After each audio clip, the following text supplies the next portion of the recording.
I pledge allegiance to the flag of the United States of America and to the republic for which it stands, one nation, under God, indivisible, with liberty and justice for all. All right, looking for a Roll call. roll call from Kathy. Is Kathy here? I'm here. You got it. Saban, Present. Schreiber, Present. Bergbauer, Here. Galogli, Here. Deskin, Here. Lobes, Here. Bartleson, Here. and Peretta. Here. We have a quorum.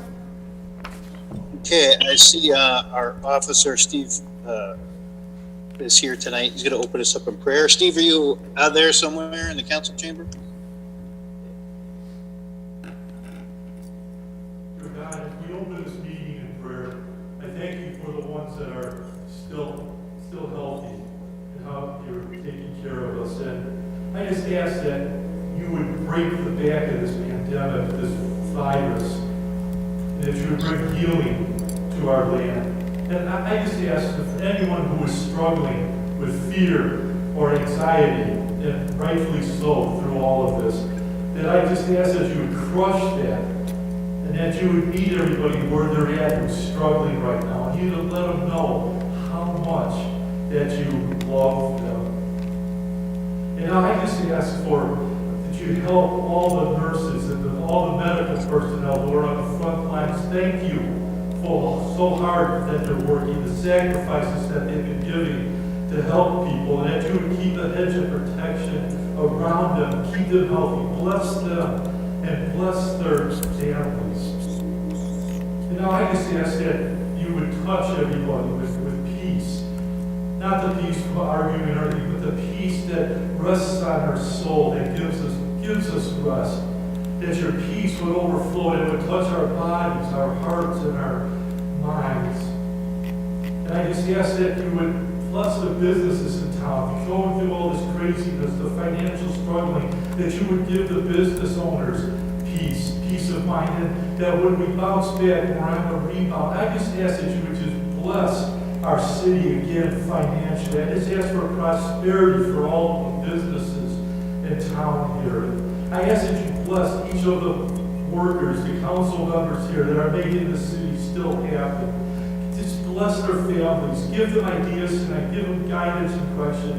Give their families peace. And I ask for a hedge of protection around each one of them and their families, that they stay healthy. And again, I bring up the fire personnel, the first responders, and our police officers. Lord, that when they're on calls, Lord, that you would give them guidance and direction in handling the situations, even though it might be a little slower now, and that you would keep our paramedics and firefighters safe from this virus. And bless this meeting tonight, guide and direct. And thank you for everything that you're doing for us. Amen. All right, thanks, Steve. Appreciate that. All right, so for those who may be watching live at home, I apologize ahead of time if there's any technical difficulties or if this comes across as problematic doing it online. But we want to continue on with our city business and getting things done and paying our bills. So just please bear with us. If it's not working live, it certainly will be recorded, that you can watch it later on either the Lockport TV Facebook page or on YouTube. So that being said, I'm going to go ahead and ask if anybody has any liaison reports or anything anybody wants on the council has something to say for liaison reports. Just a reminder from the police that to continue staying in your homes and not aimlessly going about shopping and doing stuff that you don't need to do. So try and get your work done, go out to work, get your shopping done, and come back home, because it is helping with the numbers. So that was the message from the police. Thank you. Everybody else good? All right, my friends. Ben, you're going to take CA1? Thank you, Mayor. I'm trying to figure out if it's the best volume if I use the microphone in the room or the one in the iPad, or if they're both okay. I guess, does everybody hear me okay? Looks good. The only item on here, CA1, is consideration again with the ProChamp software. Ben? I'm sorry, what? You sound like you're talking underwater. All right, Yeah, it's let me, pretty garbled, man. Are you, you're right in front of Sorry. your screen? Is that better? Apologies. Does that sound Better. no good? He said it's better. It is better now? It's still a little muffled, but it's better.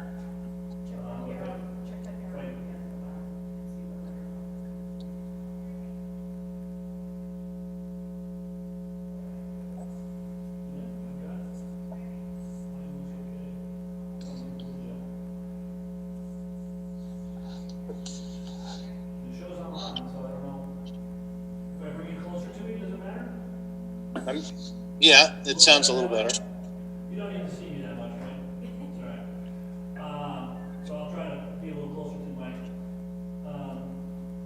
And then, can you hear me, Kathy, for the online? Yeah. Okay. Sorry, everyone, thank you. So, consideration for this evening on CA1 is the revisiting of ProChamp software. It's the foreclosure, vacant property, and rental registration program. We talked about this at the committee of the whole a while back. We brought this back to you tonight that includes some information from the legal agreements, and we finalized some of our conversations with them on the financials for this. I don't think we had any objections in regards to the ProChamp software. This is not to be confused with the crime-free ordinance. This is a software that we use with staff in-house that will help us get more contacts and be able to follow up with the property owners. I had one question come in from one of the council members asking about the foreclosure process, and I confirmed with ProChamp software representative Stan, who may be in our chat room somewhere. There he is. I see him. That it doesn't start until the foreclosure process ends, and so this is not something that you'll deal with, or the residents are not dealing with this. This is ProChamp software staff dealing with the banks on the foreclosures and the vacant properties, and then we will work with them and their staff in regards to hopefully getting all of our rental in the city, over 1,000 rentals into the system. If we can get to 85–90% of those all registered every year, that'd be a fantastic contact list to start working towards communicating to landlords even on a voluntary basis, and we can consider inspections and other programs like the crime-free ordinance in the future. So again, this is just elaborating more on a software program that does not cost the city anything. It does raise revenues. It charges the banks every 6 months. I have proposed $100. ProChamps collects $100, and so that would be a $200 fee to the banks. The rental registrations is only $25 for us and $25 for. If I may add, if everyone could hear me, this was already discussed about a month ago. This is a software program where it will assist the city in registering unoccupied foreclosed property. One of the concern, I think one of the older person asked was, what about a homeowner who's going through foreclosure process? They're still in the house. Are we going to require them to register those properties? And that the answer is no. It has to be a property that's gone through foreclosure and it's unoccupied by the homeowner. So they will provide the software to help register, send the notices, do everything. But obviously we would have to come back with an ordinance that mirrors the agreement and requires the registration of such properties. And then the second component is registering rental properties. At this point, this does not include any inspection components, which can be added later on. But this was discussed in detail. This is merely to authorize the city to enter into the agreement with ProChamps in sharing the actual registration fee, which would be 50-50. So if we required a unoccupied, vacant, foreclosed property to be registered and the registration fee was $200, the city will retain $100, ProChamp will retain the other $100.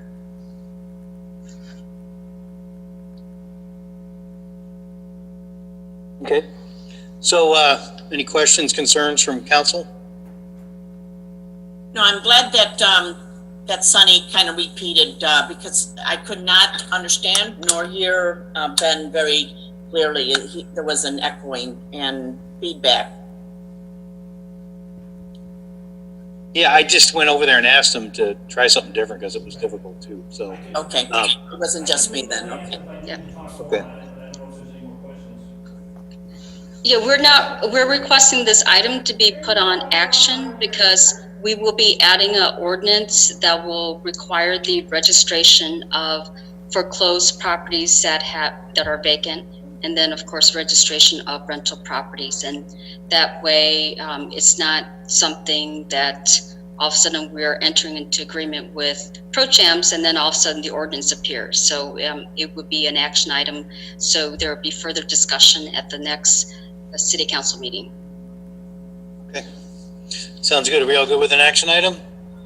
Yes. Will this also pertain to those that are renting? They're not vacant, but they are renting their properties. They need to now make an effort to contact the city. Yes, for the rental component of the agreement and the ordinance, it would be any property that are rental properties. They would have to register annually.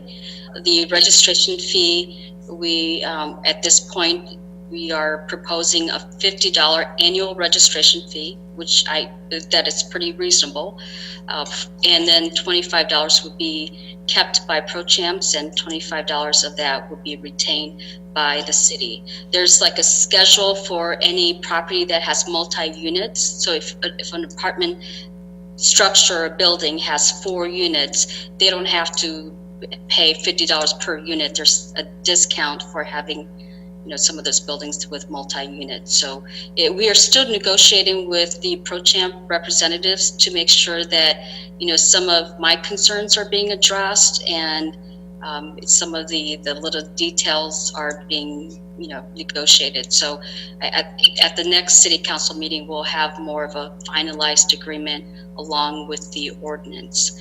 For the vacant foreclosed properties, they would have to be registered every 6 months, and the registration fee would be, I believe we said $200 for that 6-month period. So how does this affect the huge apartment complex off of 143rd Street? It would apply to them, and they would have to pay it depends on how many units. If they have a duplex, it would be, less than if you can hear me. Or per unit. We have it proposed that for any 2 to 4 units, they pay $90. Any building that has 4 to 5 or 14 or 4 to 5 units, then it's an escalating fee. So we haven't really calculated exactly how much they would have to pay per year, but it won't be per unit for that type of multi-unit complex. And this applies to townhomes also, I take it? It would apply to townhomes. There are flexibility. There are some communities that exempt, we would obviously exempt hospitals, and we would exempt hotels.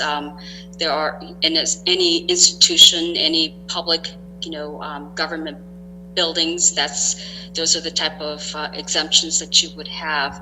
But there are some communities that exempt duplexes. Currently, what is being discussed right now does not exempt the duplexes or the townhomes if they are rental properties. I'm good. Okay. All right. We all good with action? Moving along? Yes. Okay. All right, very good. Actually, we had a pretty light committee of the whole, and we're trying to just keep things tight here. So, does anybody else have anything else before I close out committee of the whole? All right, so we're looking for a motion to adjourn city council or committee of the whole meeting. Motion to adjourn. Did you get all those people, Kathy? Okay. No one said second yet. Second. I think, yeah, I just knew who it was. All right, then, all in favor? Aye. Aye. Okay.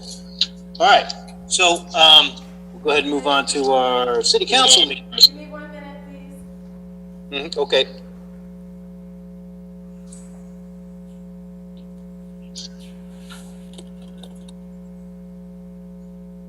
Okay, I'm ready.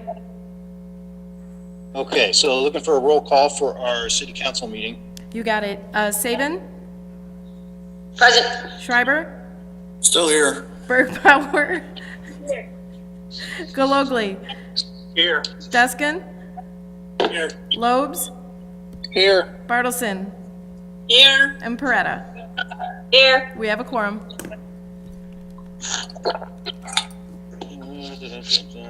Okay, you know what, I do want to make a couple of announcements. I should have made them at the, during the last committee of the whole, let me just do it right now. I did, the Chamber of Commerce, who you guys know pretty much is the driving force behind, our Old Canal Days Festival, did make the decision to, cancel it this coming year. So, that will be, it's not gonna happen this year. You know, the one good thing is that the Chevron parcel and getting it prepared for 2021 looks like it's on track. We've been working with the IDA to see if we can make it happen down there. So the good news is, come 2021, Old Canal Days should be bigger and better than ever, all in one consolidated place, not crammed into the parking lots downtown. So we can look forward to that at least. Other news too is we have we've all been plagued and frustrated by these car break-ins throughout our town. Obviously, it's not just Lockport. All the towns along I-57, I-80 have been getting hit. About a month and a half ago, I did ask Chief Lemming to get a meeting together with a number of the area chiefs and sheriffs so that we could kind of get, a bigger picture on what's going on. I want to thank Chief Lemming for his leadership there. That has been able to happen. One of the things we were just about to do before this COVID-19 shelter-in thing happened was we had a meeting set up with a lot of the HOA representatives and some citizens to start looking and organizing a neighborhood watch program. And one of the things that I'd like to try, if not try anything, is if we can have people voluntarily keep an eye on their neighborhoods from their homes, just through the window, and just report when these kinds of things are happening. We can get, a phone call directly to our officers who are on that night and get them on the scene as quickly as possible. Right now, most people don't know anything until they look at their video the next day and their ring, or they see that their car's been rifled through. So it's a start as far as being proactive. We couldn't do the meeting live, but we are going to do it next on the 21st at 11 a.m. So the 21st at 11 a.m. we're going to do a Zoom meeting version of it. We already have a lot of residents signed up. A lot of folks are eager to help out and be part of this. If you want to be part of that, just email me at strite@lockport.org. So it's my last name, strite@lockport.org, and I'll make sure you get signed up, and we'll send you a link so that you can be part of this discussion. And one of the things I want to make sure we're doing is that A, we get it organized. B, we understand how to get a hold of our officers as it's happening. And 3, get a little training. The last thing we want to see is a resident running out there with their weapon, which I see it all the time. I'm going to go out there with my shotgun. It's like, no, please don't do that. The law is not on your side unless they're breaking into your home. So please, we're not looking for any of that, but we are looking for help with eyes live. So that's all we need. And that will be part of this discussion. And also some of the other things that the department has been doing is this interaction with the departments in the region has actually been bringing in some good information. And I think we're honing in on this. So I just want to make sure we mention that. All right. So that said, we'll go ahead and move on. I do have a public hearing. Sonny, you want me to read this first before we get to? Oh no, I got the consent agenda. Yeah. All right, so, looking for a motion to have a consent agenda this evening. Motion. All right, sounded like Renee and Darren. All in favor? Aye. So tonight, we have Committee of the Whole meeting minutes from April 1st. We have our regular City Council meeting minutes from April 1st. Special meeting minutes of the Committee of the Whole from April 8th. Our payroll period ending April 5th. There is the concept plan for the proposed 246 units by MI Homes. That is Resolution 20044. There's the special use permit for the homes over in Clover Ridge, which was 44 units. By the way, they did agree to do the sidewalk. I know that was a question we had. So we're looking for approval for that. Also, Resolution 20042, which is the amendment to the preliminary development plan. PZ3, which is the concept plan for the car wash, Lockport Express Car Wash. And then Baxter Woodman is Resolution 20046 for the design engineering services for the 2020 stormwater program. So now looking for a motion to approve. Second. I think it was Renee and somebody out there. Mark. Mark. All right. Can I have a roll call, Kathy? You got it. Saban. Yes. Schreiber. Yes. Bergbauer. Yes. Galogly. Yes. Deskin. Yes. Lobes. Yes. Bartleson. Yes. And Peretta. Yes. Motion passed. Okay. All right. So now we'll do our public hearing. All right. Was that just the motion for the, approve the consent agenda? You need a separate motion to actually approve the items on the consent, right? Or did I miss it? Yeah, I think you missed it. We said approve, okay. looking for a motion to approve. Okay. Okay, I'm going to move on to the public hearing. It's a second amendment to the annexation agreement for Oak Creek subdivision. So here, I'll open it up with reading. This public hearing is being held pursuant to Illinois law to consider the second amendment to the annexation agreement pertaining to the Oak Creek subdivision located south of Oak Avenue and east of Farrell Road in the city of Lockport. So I'm looking for a motion to open the public hearing. I'll make that motion. Catherine, Second. seconded by Mark Lobes. All in favor? Aye. Aye. Okay. All right, so city staff's going to give a summary of the background on the second amendment to the annexation agreement. Go ahead, Sunny, lay it on us. Yes, thank you, Mayor, members of the City Council. Just to start off, for the record, as required by the Illinois Municipal Code, the city has published the adequate notice for this public hearing held today on April 15th. The notification was published on March 29th, well within the time period of having it at least 15 days or more prior to the hearing date. And it notified the public if they wanted to state their opposition or support of the amendment to the annexation agreement, they can do so. I believe that there's no one from the public who's here today. As a background, and as discussed at the last Committee of the Whole, this is a property that is south of Oak Creek and east of Farrell, and it was originally annexed in 2003. There was an amendment to the annexation in 2006, and that was called the First Amendment. So this is the second amendment to the annexation agreement. It also annexes the original annexation agreement and also the First Amendment to the annexation agreement. And as outlined in the cover council communication, the major points of the Second Amendment is that it increases the total number of residential units from 161 to 163. But bear in mind that the original annexation agreement actually called for 164 units. So it went down, now it's back up to close to the original units. The second part, major changes, that there's some clarification regarding what's required to do landscaping and parkways and some of the landscaping sodding requirement before the developer or the residential unit could get a certificate of occupancy. It kind of clarifies some of that language. And then the other primary change is that it extends the annexation agreement to 2030. Originally, I think it was to expire in 2023. So if there's no other further questions for this, we're requesting that after the close of the public hearing, the second amendment gets approved through the approval of resolution 20-047. Since by statute, this requires 2/3 vote, the mayor does vote on this. And Sonny, the developer is in the room tonight, if there are any questions.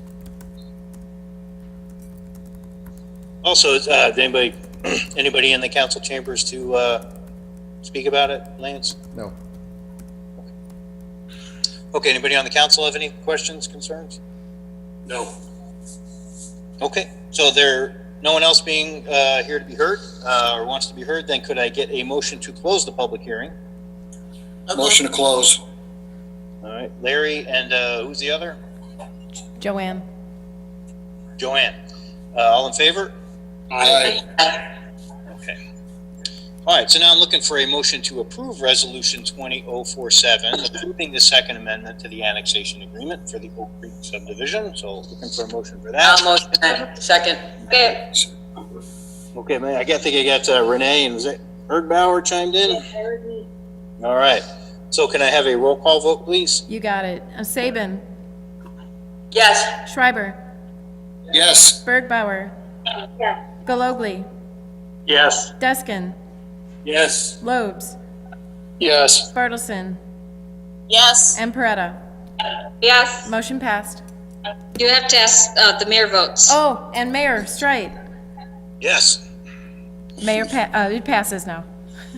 Can we vote by hand signals? Okay. You know what I like about this? I don't look so bald. I can get right here. See, look at this. Bald, not bald. I like that. Hey, watch that. Great. Larry! Go out there! Yeah. Let's pretend. Only you, Steve. I'm looking a little bald too. Yeah, yeah. Hey, Lance and I take offense. Yeah, but you guys look good bald. I just look ridiculous. All right, so I'm looking for a motion to approve our bills through April 8th.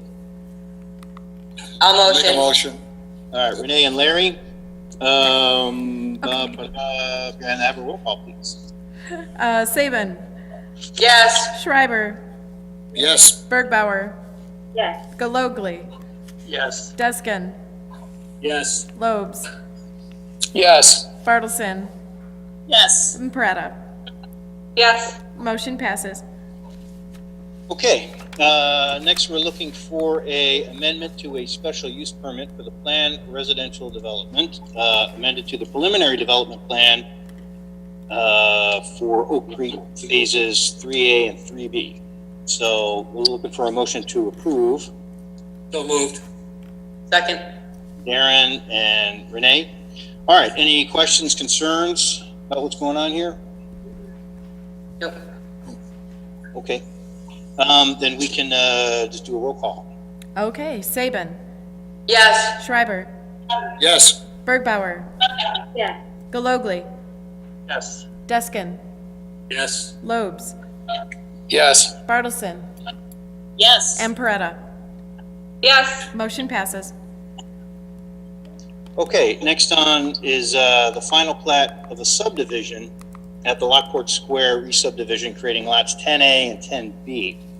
So we're looking for a motion to approve. So moved. Okay, so Darren, second, did I have a second? Did I hear that?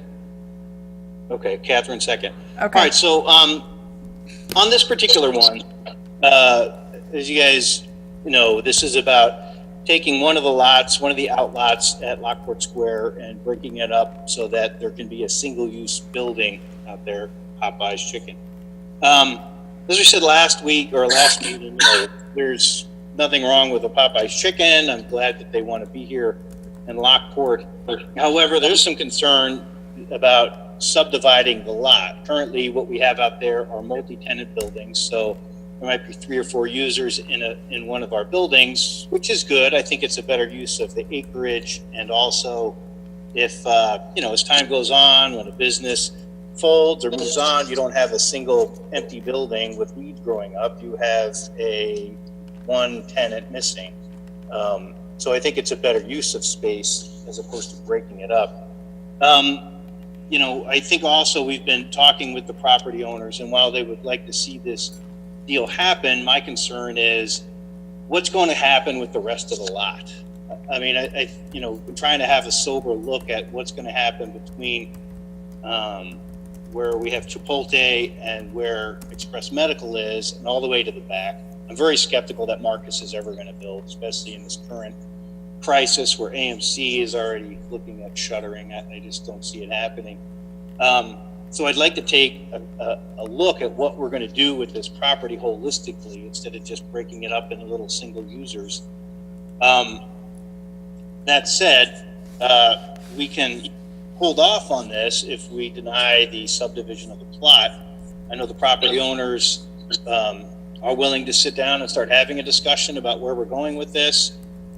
We could also on PZ3 table Popeyes for now, and maybe they go away, or maybe they come back at another parcel somewhere else, or else after we have a clearer look at what we're going to do with this whole property that's left, maybe it is the right spot. But until we actually have that discussion, I think it's prudent myself to just hold off and not subdivide the lot at the moment. So anybody else have any questions, thoughts on this? Mayor, I would agree with you on this, based upon the current economic situation with the instance of not having Cinemark come in, and what we've seen elsewhere. I would agree that it's prudent to hold off on the subdivision and honestly sit down and see what we can do now with that property. There are other avenues where we can think outside the box with this piece of property, and I would be fully in support of holding off on the subdivision. I'm in agreement. All right, well then, It's all mine, Mayor. I'm sorry, say that again? Yeah. I said I'm in agreement as well. Okay. You Okay. prefer not to subdivide. So what we could do I then, agree. okay. So then we can do a roll call that just says no to this, and that will deny the subdivision of the plot.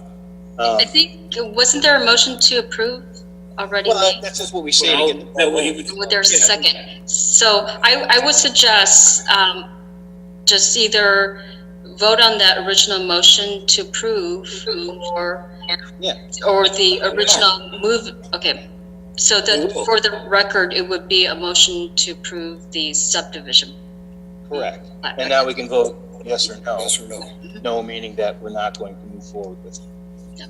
Okay. So looking for a roll call, please. You got it. Saban, No. Schreiber, No. Bergbauer, No. Galogly, No. Deskin, No. Lobes, No. Bartleson, No. and Peretta. No. Motion Okay. fails. So that said, when it comes to our next agenda item, which is Popeyes itself, my recommendation would be to table this for now until we have these discussions with the property owner. I can't think of a time when I've actually tabled something, Sonny. What's the procedure? Do I It just? would be a motion to table an item of just couple of procedural things. So if you table an item, they're off the agenda, and then someone has to actually make a motion to bring it back. Or the other option is to defer to a date, in which the applicant could come back. So those are the two options. One is to table it, which means it's gone until there's a motion to untable that item, and the item comes back at the subsequent after you untable that. Okay. Is there All any right. discussion at this time, though? What was that? I'm sorry. Any discussion at this time, Not yet. to making suggestions and so forth?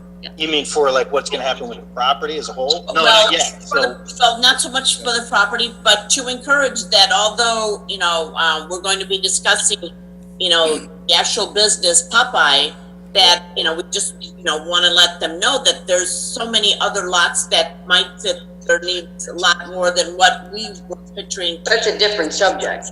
Okay, Right. yes. So we'll table it for this, but again, it's nothing against Popeyes, it's just that. right, exactly. It's just not the right spot at the moment, so. So And my recommendation would be to table it because it's as opposed to put it out there for deferment, because I don't have a set time when we're talking with the property owner. I'll make a motion to table this table item PC 3. 3. I'll make Second. a second. Okay. Seconded by Mark. Can I have a roll call, please? Saban.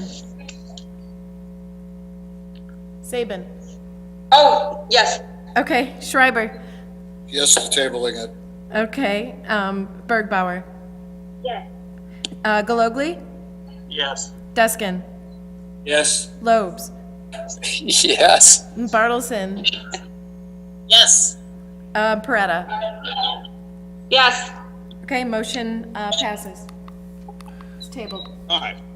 So last thing on tonight's agenda is CED1, which is a local business grant and loan program. So I'm looking for a motion to approve Resolution 20-008. So moved. Mark? Second. Okay, Was it Renee, Christina that second. seconded? I just want to confirm. I believe Christina seconded. Oh, Yeah. okay, sorry, Christine. Okay, Thank you. Seconded by Christine. Okay, so as we open this up for discussion, we had a special meeting on the 8th to talk about getting something flushed out. We wanted to move as quickly as we can, but also prudently. So just to recap for those who are watching now, we had asked the Chamber of Commerce at the beginning of April to reach out to as many people in the business community as they had contacts with to get a better understanding and idea of what the needs are during this time. There's a lot of different SBA loans, there's even some federal grants. I know that some of the things that were submitted by businesses for grant and loans in Will County, only 17 were approved in the entire county. So either A, it's very confusing for businesses to figure out how to navigate these things, or B, they're just not getting the money anyway. So, we really wanted to try to find a way to help. I believe that this is it's a way for us to work together on lots of levels. The federal government has been sending checks to residents, $1,700 up to, I think, $2,000. Those all hit today. Yeah, a lot of them hit today. So we have the federal government helping with individual residents. As far as our businesses go, I think if we can step in and help with this, I know this is something that the council's been obviously wanting to do. We don't have all the money in the world. I wish I could help everybody with the grant. It's going to be tough. That is going to be the hardest part of this, is having the committee go through the applications. And there will be some people that don't qualify. Because we only have $350,000, we can't just give it to everyone. That will be the tough part of this. But it will be basically a staff decision. They're the ones that are going to go through the applications. We want to try to keep the politics out of it. Although we do have Renee Saban, we asked her as a council to be the oversight of it. Eventually, it will have to come back to council, but as far as picking the businesses based on the merits laid out that Lance can talk about here in just a second, and the needs, that will be up to the committee. So we want to do our best to help our business community. We've worked hard to get a lot of these vacancies filled and to see some of these restaurants come in and to see people successful here in town. The last thing we want to see is it all go back to that kind of after recession look that we struggled so hard with. So Lance, if you could take it from here. Okay. Thank you, Mayor. Thank you, Council. Up on your screen, you have a listing of some of the modifications that have been made to the program since we last spoke on April 8th. Just to review them, If you have questions about any of the detail on these, I'd be happy to answer those once we get through these. So we have clarified the responsibility for the grant compatibility. Basically, that is making sure that the applicant understands that it is their responsibility to check that any other grants or loans that they have applied for do not disqualify them from applying for this one, or the vice versa. If they apply for this one, that they aren't disqualified for the other one. So it is not our responsibility as the city to do that for them. It is the applicant's responsibility. We clarified the tax obligations as it relates to 1099 forms. So whoever receives the grant and the loan will get a 1099 form. At the end of that, WISA will produce those once that is settled. We clarified the definition of a 501c3, specific to making sure that they understand that it is an organization that provides goods such as food, clothing, and other similar items for Lockport families in need. This is not intended to support churches unless they have an organization within them that supports that, or homeowners associations, as Alderman Lobes had pointed out at the last meeting. So we wanted to clarify that. We clarified the documentation requirements a little bit further. That is found in section 2 of the application. Basically, again, this just kind of went a little bit further into the 501c3. We also clarified on the weekly revenues that it was during the same period in 2019, not for the entire year, to try and narrow that down. And then also carried forward that requirement of submitting what other grants and amounts they have applied for elsewhere as a part of their package. We added Councilwoman Saban to the review committee in here, so that is established now as well. And then based on all of our discussion, we established tiered amounts for the grants and the loans. And just to walk you through these, we said that a business that has a gross revenue up to $300,000, there would be a total of $10,000 available to them, broken down in the following way. A grant would be not to exceed $5,000. The no interest loan would be not to exceed $5,000 for a $10,000 total. Then above $300,000 to $2.5 million, and this kind of mirrors the state's hospitality grant program as far as those numbers are concerned. They are eligible for a grant not to exceed $10,000 and a loan not to exceed $15,000 for a total of $25,000 available to them. Those are the major changes that we have made.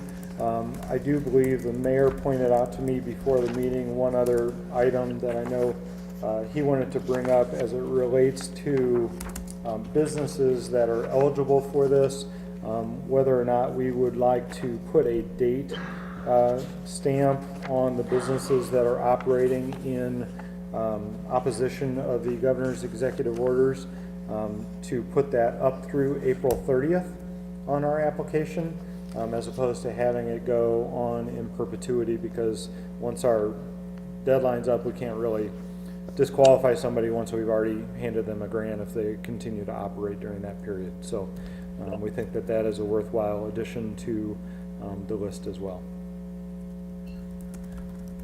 The other thing too was, I know the way it's worded right now is it seems that it's only sales tax generating businesses. But to put, like, as far as priorities go, I understand the reason why, sales tax generating businesses would have a priority. But also there's a lot of businesses that, take up and provide a lot of services here, whether it's a hair salon or something that may not have sales tax, but again, it just is much of a vital, importance to our city. So I think instead of just blanketly excluding them, I'd like to be able to include everybody in consideration. It still has to go through the committee, but I would hate to just exclude them out of hand. Yeah, I think if the salons sell some products, like hair products, they will be tax generating. So most of the salons I've gone to, they do sell products besides the services. So they would qualify. I mean, obviously they would be on the, a little bit lower than someone who does generate all sales tax. Yeah, I think one of the ways we might be able to accommodate that is if we remove the term sales tax generating as the blanket statement over all of the priority and preference categories, and we put it in the first priority. So the first priority would be given to those that do generate sales taxes, and then the second priority group would open that up to other non-sales tax generating, if it's a business that just doesn't sell nail products. It should be goods and services. Goods and Yeah, services. it's goods and services, it's a brick and mortar Yep. place. I think Are we we were okay trying with to that? eliminate dentists or tax consultants or things like that. You may have to go over this again, Lance, but the clarified definition of 105C3, the reason why I'm asking is Naked Sprout a 105C3? You mean a 501c3? 501c3, I don't believe Naked Sprout is. 501c3, you get that designation through the IRS. Right. So you have to go through, their process of whether or not the profit that you make goes to, for some type of other, I guess it's not for, the purpose isn't to generate profit. So I don't know. I can address that. Yeah. A 501c3 organization is a tax exempt organization and is defined by the IRS. The IRS will give you a tax determination letter upon request of a tax ID number. Basically, a 501c3 has a limitation on their income that's generated outside of their charitable organization. So, example, an HOA is a 501c3, but if they have interest income that exceeds a certain threshold, they would be subject to income tax. So just like other 501c3s, there are certain revenue restrictions on them. They have to be a charitable organization, but there are certain restrictions too. So, but it's an IRS determination.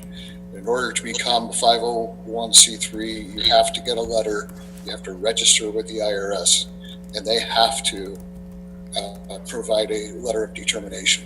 You can't just call yourself a 501c3. Right.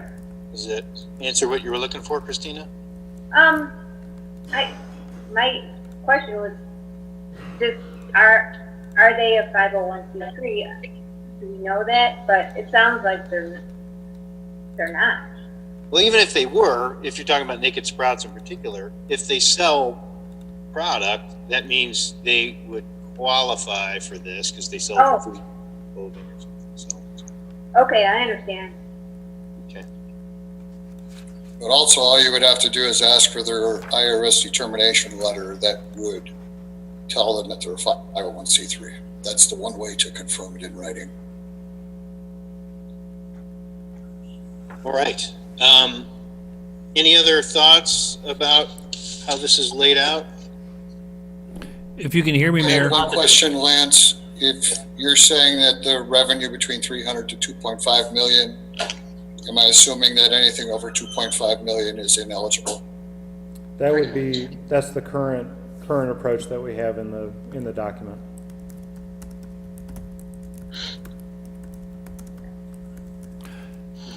Based off of the information we get from the chamber, is that pretty much, does that exclude anybody you can think of that is like, may really need something like I don't know what That's the public. all I raised the issue about, Yeah. that we're excluding somebody.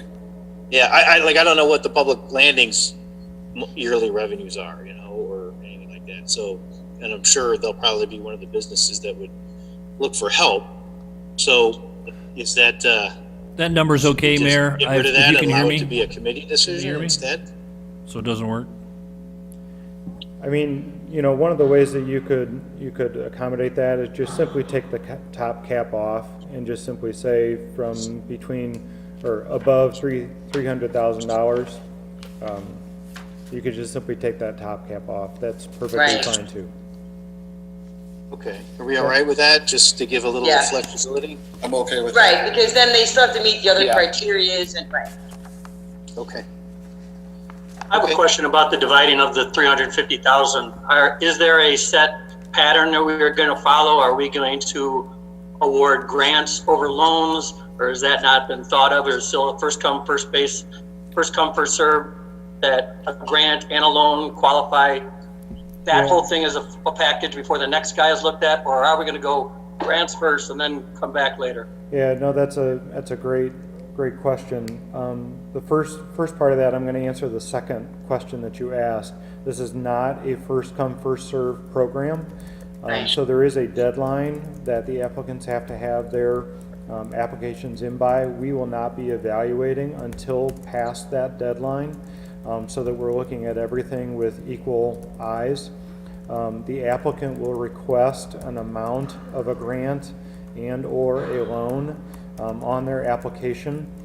We're going to then look at all of the income and expense costs that they have provided for us to better refine the amount that we're willing to award it. All of it will be within the context of the $350,000 total that we have available. So, you know, undoubtedly there will probably be some that request $5,000, but in the evaluation, we either find that, you know, we don't think that their expenses justify $5,000, and so we are looking at $3,000 for them. And then also, once we get through everybody, we may say, you know, boy, there are whatever 4 that are justifiable. We need to ratchet some down. There will undoubtedly be a level of subjective nature in the review that we have to take, given the amount of applications that we may receive on this. Obviously, I don't know how many applications we will receive. I have gotten a number of phone calls, and I know that the chamber has also gotten a number of phone calls asking when the application will be available. So I don't doubt that we will get a number of them. So it'll really be up to the committee to go into their business numbers and make reasonable decisions on the amounts as we have them available. Excuse me, Lance, or someone, could you please just explain one more time? The grant, is that, do you have to pay that back at some point in time? No, a grant is a grant. It is grant- given, and that's it, okay. The grant is a grant, the loan is payable in 12 months. So, once again, can you just specify on the guidelines of the grant? Because, you know, due to the fact that it's not to be paid back, what are the kind of the terms, you know, for the business? The terms are in the loan itself, I believe, in the application. Not for in the the grant. grant, right. Yeah. In the grant During application. the application, Okay, Yeah, so there are eligible and ineligible expenses. okay, You know, we obviously won't be able to monitor everybody's use of the money. However, we do have verbiage in the contract that they sign that they will not use it for ineligible expenses. Will there be business owners that probably use it for an ineligible expense? Potentially. Hopefully they won't, and we can certainly trust them to the degree possible. But if we do find out that someone does not use the funds for only eligible expenses, then we have the appropriate recourse that we can take within the rules of the agreement that they sign. I know we talked about whether or not, you know, if a company or a business goes out of business after a short period of time, how do we recoup those funds? Because really, it wasn't used for the purpose. Yeah, undoubtedly there is a risk there. There are some programs out there that require the business to stay in business for 1 year after receiving the grant. There's one in Joliet right now. But you can't control that. Yeah, there's one in Joliet right now that gives a $2,500 grant, but it requires that they stay in business for 1 year after.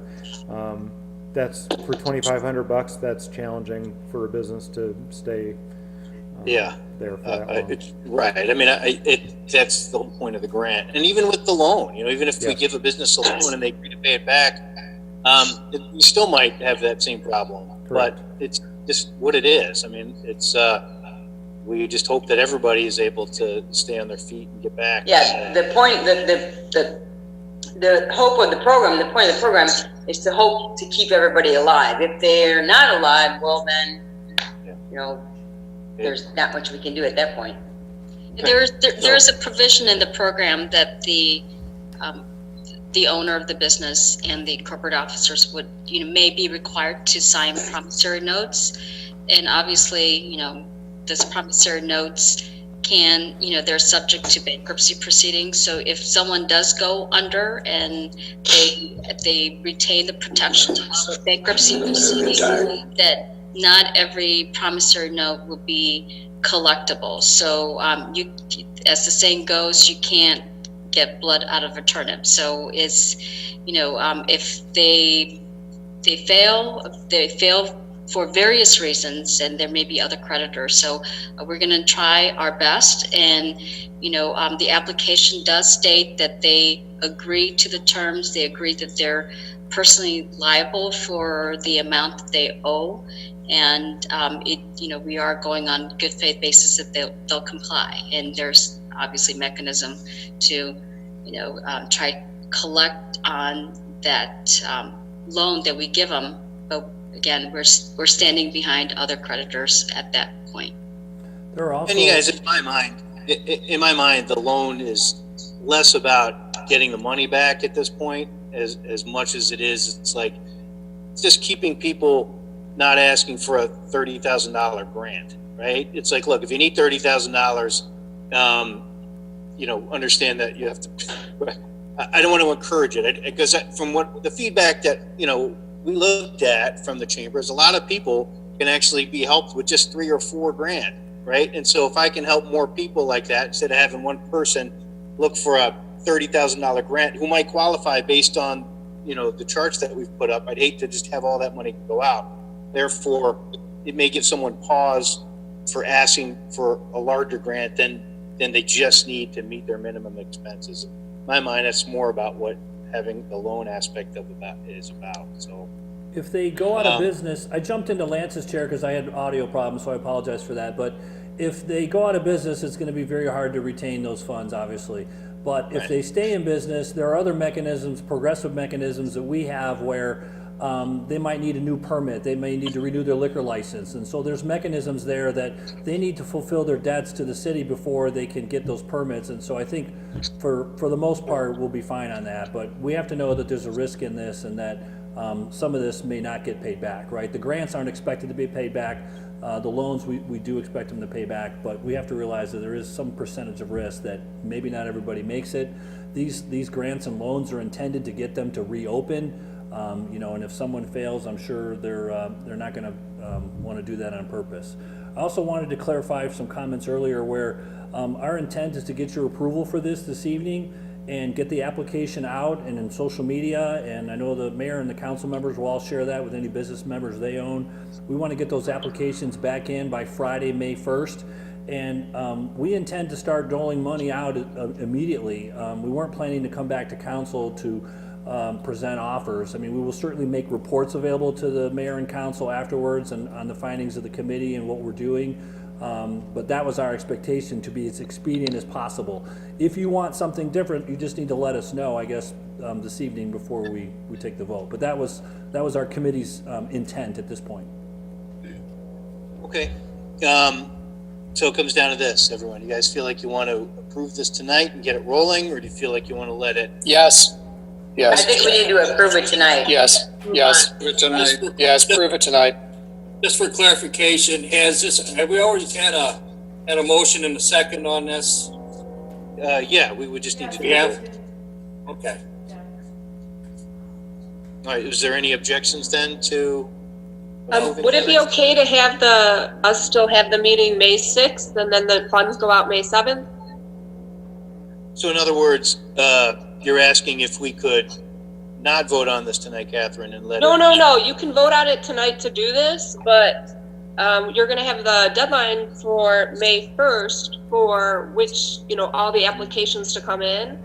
Is Yeah. it still possible to see, hey, that's what we've approved or whatever, May 6th, and then funds go out May 7th?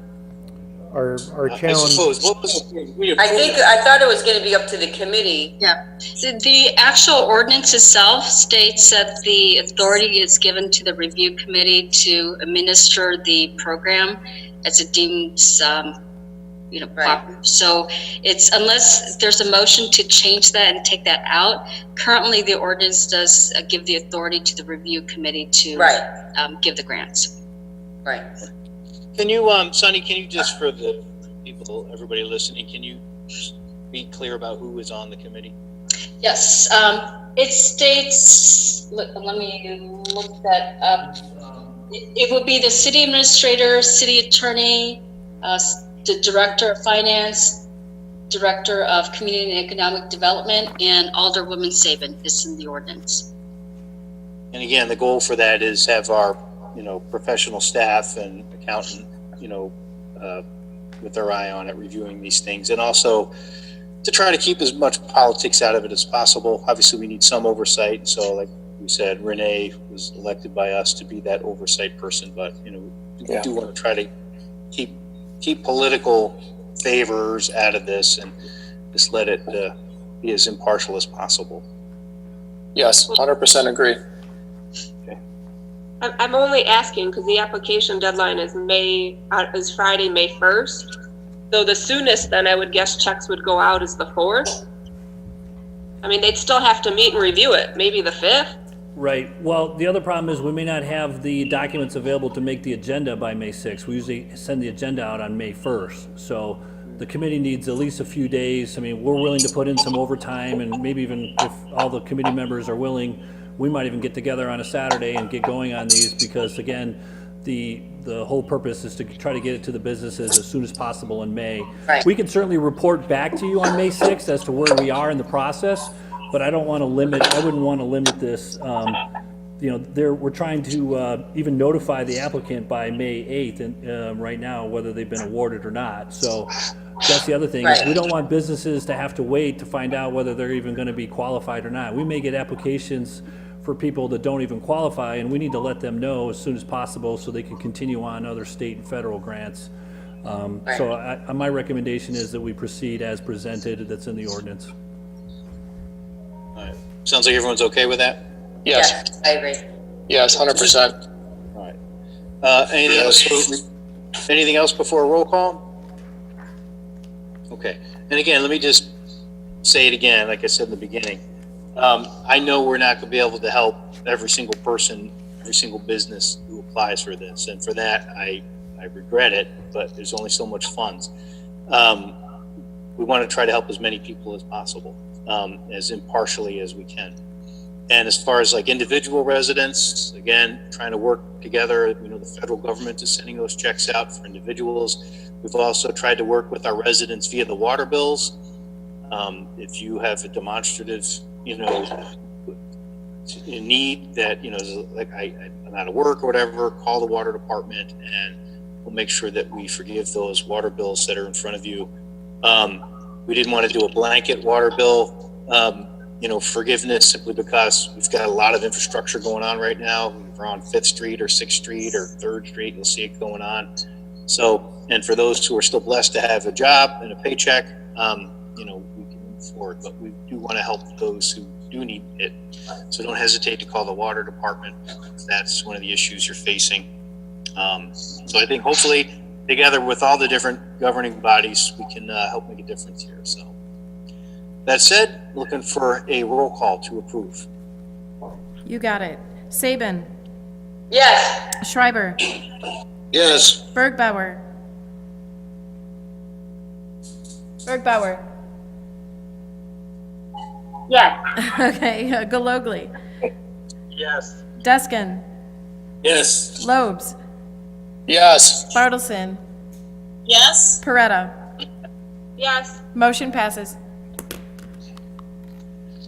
Okay. Hey, I want to thank Lance, Ben, Lisa, Sonny, staff, everybody was involved in that. It was a lot of work in a very short. Great job, you guys. So thank you for helping. 100%, yeah. All right, my friends, I think that was the last thing on the agenda, wasn't it? Yeah. Yes. Okay, so, I motion to adjourn. No, Second, not yet. I got one more question. oh, Since Brent was sitting all day watching this, I have to ask him one question. I am aware of the work that Austin Tyler's doing. What is the completion date for all the work that Nicor Gas is? They seem to be doing as much damage as Austin Tyler. Unfortunately, Nicor, can everybody hear me first? Yes. Love Yes. your ears. Unfortunately, Nicor is actually going to be going nearly as long as Austin Tyler. A lot of the work that they're doing, they're taking an opportunity to update all of their, basically all of their infrastructure in the areas that we're working in. And so what they have decided to do is there are some areas that we're actually going to go through, put all of the new water main in, the new storm sewer in. They're going to come in afterward and actually put in new piping up and down the road. So, long answer, I guess, to a short question. They're going to be going darn near up until the end of the project. So they will be working all summer. Okay, because I see a lot of sidewalks are already ripped out and a lot of yards are already ripped up. So I was curious on that, when that was going to be taken care of. Thanks. Yeah, we are on them to try to get the areas that are outside of our project limits that they're 100% done in. So the areas that you're talking about will be done much sooner, much quicker. The areas that I was, I guess, mostly talking about are the areas within our project limits. But I will find a definitive answer for you because those do need to be taken care of as soon as possible. Thanks. all right, friends, anything else? All right, looking for a motion to adjourn. Motion. second, All right, like Renee and, who is that? Mark? Mark. Okay. All in favor?